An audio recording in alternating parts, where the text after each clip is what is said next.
Morning students. आज हम अपना दूसरा टॉपिक जो कि है परिभाषाएं वो करेंगे। हमारा पहला टॉपिक अर्थशास्त्र एक विषय उसके बारे में हमने पढ़ा था, जो कि अर्थशास्त्र के बारे में थोड़ा सा ज्ञान देता है, लेकिन परिभाषाओं से हमें अर्थशास्त्र के बारे में विस्तृत ज्ञान होता है। हमारे सबसे पहले परिभाषा है धन संबंधी परिभाषा। धन संबंधी परिभाषा जो कि एडम स्मिथ ने दी। एडम स्मिथ को हम आधुनिक अर्थशास्त्र का पिता भी कहते हैं। उनकी एक पुस्तक प्रकाशित हुई थी 1776 में, जिसमें उन्होंने बताया था कि जो अर्थशास्त्र है वो राष्ट्रों के धन की प्रकृति एवं कारणों की खोज है। इसमें अर्थशास्त्री जो एडम स्मिथ है उन्होंने बताया है कि धन क्या है, धन को कैसे बढ़ाया जा सकता है और आर्थिक विकास में धन का क्या महत्व है।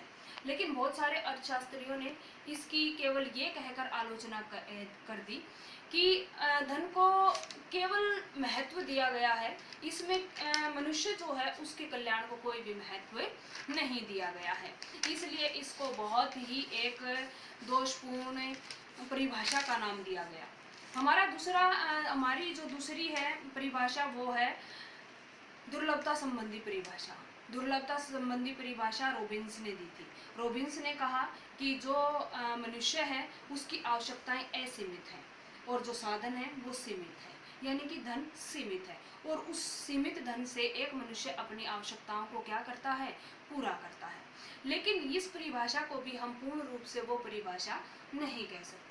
हमारी तीसरी परिभाषा है भौतिक कल्याण संबंधी परिभाषा, जो कि डॉक्टर मार्शल ने दी। डॉक्टर मार्शल ने एक पुस्तक लिखी थी ए प्रिंसिपल ऑफ इकोनॉमिक्स, जो कि 1890 में प्रकाशित हुई थी। डॉक्टर मार्शल ने मनुष्य की आवश्यकताओं को पूरा करने के लिए जो भौतिक साधन होते हैं उनको किस प्रकार से बढ़ाया जाए और उनका किस प्रकार से उपयोग किया जाए ये बताया है। लेकिन इसमें केवल भौतिक पदार्थों का ही वर्णन किया गया है, अभौतिक पदार्थों को कोई भी महत्व नहीं दिया गया है। तो जो रॉबिन्सन है उन्होंने कहा कि ये कोई परिभाषा सही परिभाषा नहीं है, क्योंकि एक मनुष्य के लिए भौतिक पदार्थ जितने महत्वपूर्ण होते हैं अभौतिक पदार्थ भी उतने ही महत्वपूर्ण होते हैं। इस प्रकार हमने तीन परिभाषाएं पढ़ी। सबसे पहले धन संबंधी परिभाषा, दूसरी है भौतिक कल्याण संबंधी परिभाषा और तीसरी है दुर्लभता संबंधी परिभाषा। जो हमारी धन संबंधी परिभाषा है वो 1776 में एडम स्मिथ ने एक पुस्तक लिखी थी, उसमें धन के बारे में वर्णन किया था। और भौतिक कल्याण संबंधी परिभाषा डॉक्टर मार्शल ने 1890 में एक पुस्तक लिखी ए प्रिंसिपल ऑफ इकोनॉमिक्स, उसमें बताया। और दुर्लभता संबंधी परिभाषा 1932 में एक पुस्तक लिखी गई और रॉबिन्स ने उसमें बताया कि साधन क्या है, सभी के सभी साधन सीमित है। लेकिन इन परिभाषाओं को हम सही परिभाषा नहीं कह सकते।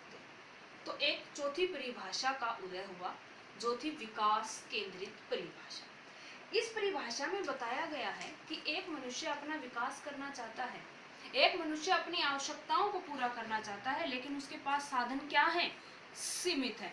और साधन सीमित होते हुए वो अपनी आवश्यकताओं को किस प्रकार पूरा करे कि उसे ज्यादा से ज्यादा संतुष्टि मिले, ज्यादा से ज्यादा वो संतुष्ट हो जाए और उसको ज्यादा से ज्यादा खुशी मिले कि हाँ जो मैंने साधन लिए हैं वो मेरे लिए उपयुक्त है। इसीलिए इन सभी चारों की चारों परिभाषाओं को मिलाकर हम कह सकते हैं कि अर्थशास्त्र वह सामाजिक विज्ञान है या अर्थशास्त्र वह शास्त्र है जो एक मनुष्य को यह सिखाता है कि किस प्रकार मनुष्य अपनी असीमित आवश्यकताओं को सीमित साधनों के द्वारा पूरा कर सकता है। क्यों? क्योंकि जो अर्थशास्त्र है वो मानव व्यवहार का विज्ञान है, वो मानव के व्यवहार का अध्ययन करता है। क्योंकि हमारी जो इकोनॉमिक्स है, जो अर्थशास्त्र, वो छोटे से पॉइंट से शुरू होती है, हम कह सकते हैं गृहस्थ से। जैसे जैसे हम बड़े लेवल पर होते चले जाते हैं वैसे वैसे इकोनॉमिक्स का पार्ट जो है, अर्थशास्त्र का जो पार्ट है वो बड़ा होता चला जाता है। तो हमारी लास्ट में जो परिभाषा निकलती है, जो उपयुक्त है, जो हमने चारों परिभाषाओं से ली है, वो है कि एक मनुष्य जिसकी आवश्यकताएं असीमित हैं, साधन सीमित हैं, वो अपने कल्याण के लिए, अपने विकास के लिए उस सीमित साधनों का प्रयोग करता है जो कि दुर्लभ है। दूसरी बात है कि उसके वैकल्पिक उपयोग है। यहाँ पर हमारा जो दूसरा टॉपिक था परिभाषाएं, वो समाप्त होता है। लेकिन जो हमारी बुक है, मेन बुक है जो व्यष्टि अर्थशास्त्र, वो अब हम आगे आगे पढ़ते चले जाएंगे। अब अर्थशास्त्र के दो रूप हो गए, दो मूल पार्ट हो गए, एक व्यष्टि, दूसरा समष्टि। अब ये व्यष्टि और समष्टि अर्थशास्त्र के दो पार्ट किए किसने? एक अर्थशास्त्री था नॉर्वे का, रेगनर फ्रिश। क्या नाम था? रेगनर फ्रिश। उसने क्या किया? अर्थशास्त्र के दो पार्ट कर दिए, एक व्यष्टि अर्थशास्त्र, दूसरा समष्टि अर्थशास्त्र। व्यष्टि अर्थशास्त्र होता क्या है? व्यष्टि अर्थशास्त्र को आज हम समझने के लिए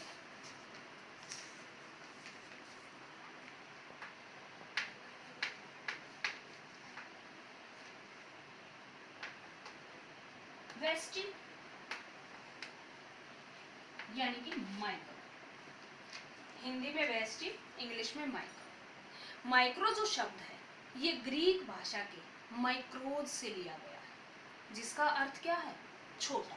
जिसका अर्थ क्या है? छोटा। यानी कि जो हमारी माइक्रो इकोनॉमिक्स है उसमें हम क्या पढ़ेंगे? अर्थशास्त्र का छोटा रूप। अर्थशास्त्र का छोटा रूप का मतलब ये नहीं है कि बिल्कुल ही छोटा सा है, कि हम इसमें केवल एक इकाई का अध्ययन करेंगे। एक इकाई कैसे? जैसे कि एक गृहस्थ, एक उद्योग, एक फर्म। इस प्रकार हम व्यष्टि अर्थशास्त्र में किसका अध्ययन करेंगे? एक इकाई का। तो व्यष्टि अर्थशास्त्र से क्या अभिप्राय है? व्यष्टि अर्थशास्त्र वह अर्थशास्त्र है जो केवल एक इकाई का अध्ययन करती है। दूसरा हमारा पार्ट है समष्टि अर्थशास्त्र। अब जो ये समष्टि अर्थशास्त्र है ये होता क्या है? समष्टि अर्थशास्त्र को इंग्लिश में कहते हैं मैक्रो। मैक्रो का अर्थ होता है बड़ा।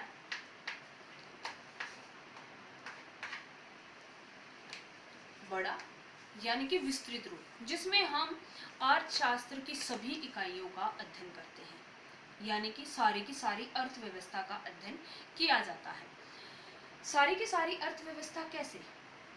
जैसे कि समस्त अर्थव्यवस्था, समस्त भारत में कीमत का निर्धारण किस प्रकार होता है, मांग का निर्धारण किस प्रकार होता है। तो इस प्रकार हमने अर्थशास्त्र के दो पार्ट देखे, एक व्यष्टि और दूसरा समष्टि। हमारा जो मेन पार्ट है आज का वो है व्यष्टि अर्थशास्त्र, क्योंकि जो हमारी बुक है +2 क्लास की फर्स्ट बुक है वो है ही व्यष्टि अर्थशास्त्र, माइक्रो इकोनॉमिक्स। तो आज जो हम ये बुक पढ़ेंगे माइक्रो इकोनॉमिक्स, इसमें 4 क्षेत्र हैं हमारे। उन क्षेत्रों में हम पढ़ेंगे क्या? पहला है मांग का सिद्धांत, दूसरा है उत्पादन का सिद्धांत, तीसरा है कीमत निर्धारण सिद्धांत और चौथा है साधन कीमत सिद्धांत। मांग का सिद्धांत क्या होता है? मांग यानी कि मांग है क्या, मांग का निर्धारण कैसे होता है, इसमें ये पढ़ेंगे।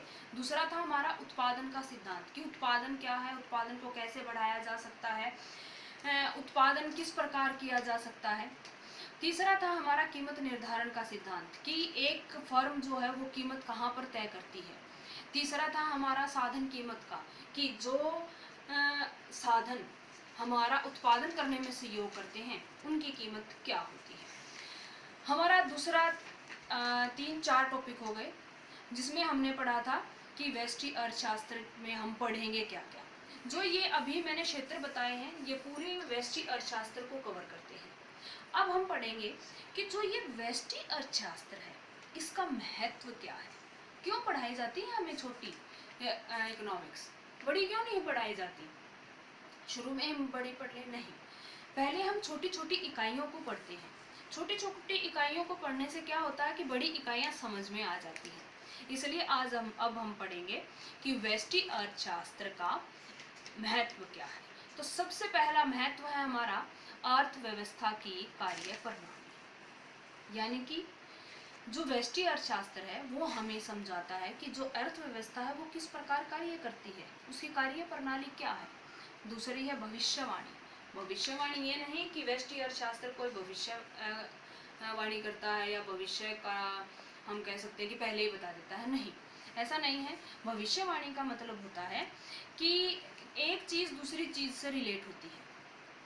जैसे कि किसी न किसी चीज़ का प्रभाव किसी चीज़ दूसरी चीज़ के ऊपर पड़ता है। उदाहरण के लिए मैं आपको बताती हूँ कि अगर किसी वस्तु की कीमत बढ़ जाती है तो उसका प्रभाव किसके ऊपर पड़ेगा? मांग के ऊपर।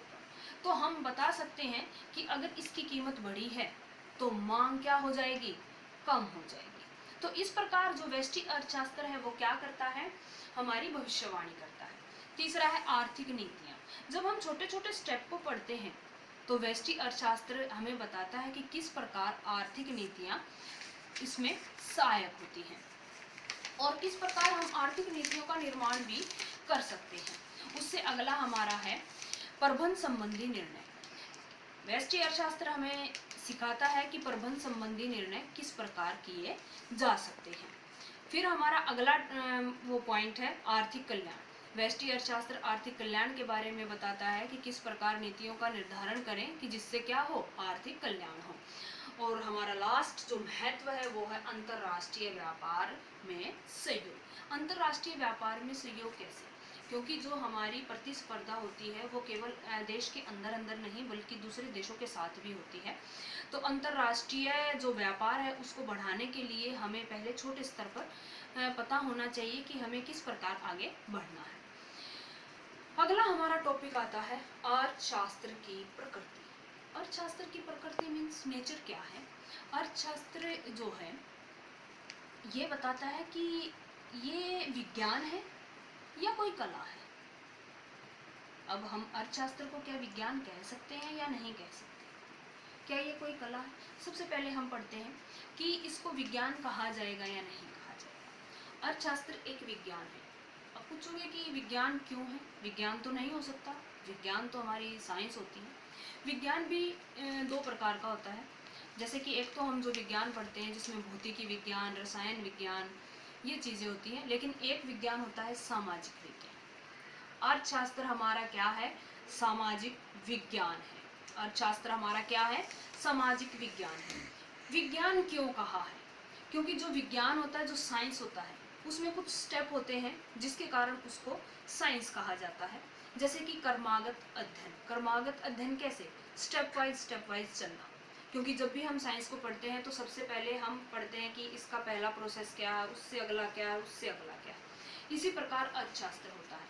अर्थशास्त्र में भी हम ऐसे ही पढ़ते हैं कि पहले हम छोटे स्तर पर पढ़ेंगे, फिर उससे बड़े स्तर पर, फिर उससे बड़े स्तर पर, फिर उससे बड़े स्तर पर। इसीलिए इसको क्या कहा गया है? सामाजिक विज्ञान। तो सामाजिक विज्ञान कहने का पहला रीजन था कि इसका क्या किया जाता है? कर्मागत अध्ययन किया जाता है। दूसरा क्या है? वैज्ञानिक नियम। वैज्ञानिक नियम कैसे? वैज्ञानिक नियम इस प्रकार कि जो विज्ञान के नियम हैं उनकी जांच की जा सकती है कि वो सत्य है या नहीं है। तो इसी प्रकार जो हमारे अर्थशास्त्र के नियम हैं उनकी भी जांच की जा सकती है कि वो सत्य हैं या नहीं है। फिर हम पढ़ते हैं कि जो हमारा अर्थशास्त्र है वो वास्तविक विज्ञान है या आदर्शात्मक विज्ञान है। वास्तविक विज्ञान क्या होता है? अब वास्तविक नाम ही क्या है? वास्तविक। वास्तविक का मतलब जो फिलहाल है। वास्तविक का मतलब क्या है? जो फिलहाल है।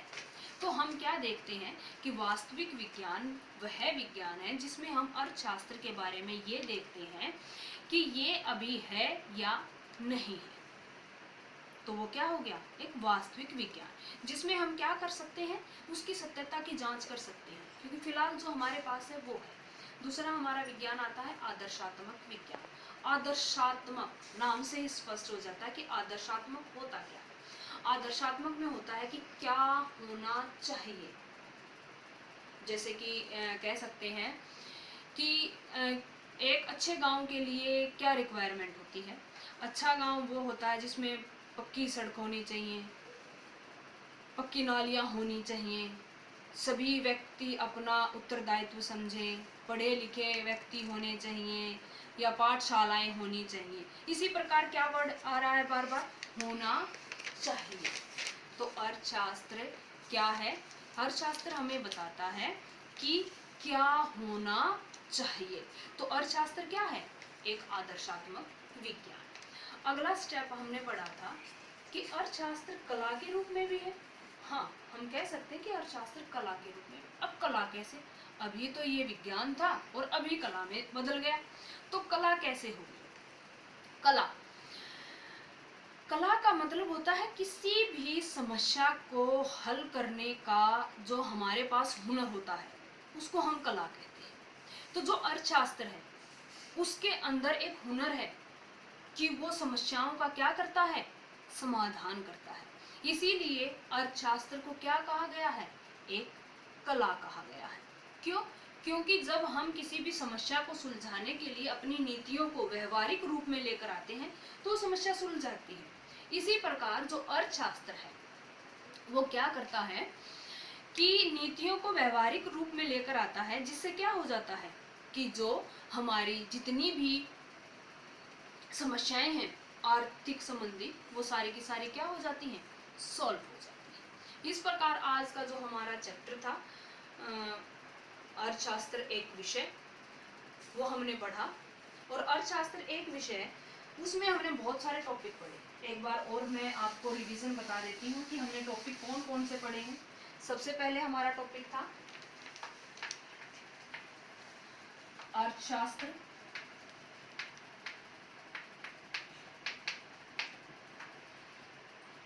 दूसरा टॉपिक था हमारा परिभाषाएं,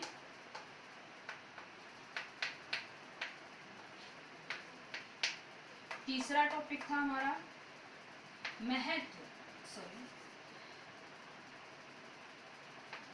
अर्थशास्त्र के अंश, अर्थशास्त्र के अंश कितने प्रकार के थे? नंबर 1 व्यष्टि अर्थशास्त्र,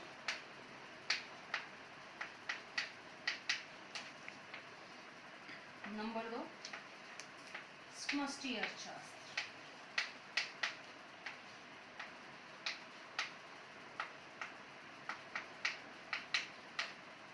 और हमारी बुक कौन सी है, व्यष्टि अर्थशास्त्र। तो हमने व्यष्टि अर्थशास्त्र की परिभाषा भी पढ़ी।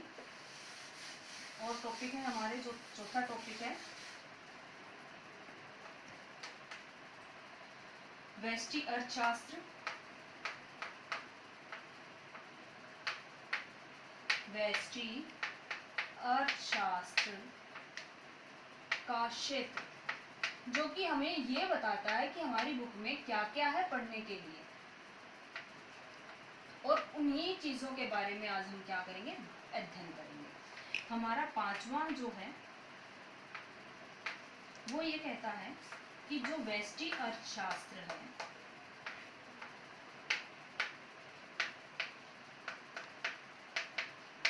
वो क्या है, विज्ञान, और दूसरा कहता है कला। विज्ञान भी कैसा, वास्तविक,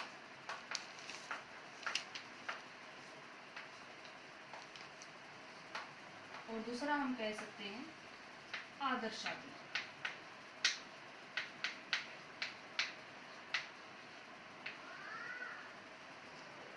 इसी प्रकार जो हमारा चैप्टर था व्यष्टि अर्थशास्त्र एक विषय, वो आज हमारा पूरा हो गया है।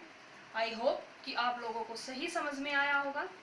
अगर आपको कोई क्यूरी है तो आप मुझसे पूछ सकते हैं। धन्यवाद।